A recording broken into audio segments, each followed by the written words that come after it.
20-letnik, ki je zaslovel s priredbami glasbenih uspešnic na TikToku, je upravičil vsa zelo visoka pričakovanja.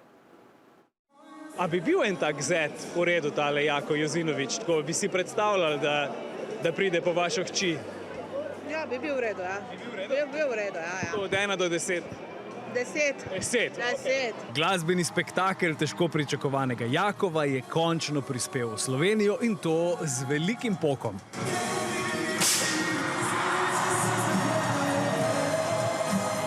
Marsikdo se čudi, zakaj lahko on razproda dvojne stožice z 2 pesmima, ampak meni se zdi, da je point glih to, da obuja stare pesmi, ki naprimer jih mi ne bi poznali, če jih ne bi on zdaj tako spravil v svet. Kako je beseda o Jakovu Jozinoviću prišla do tebe?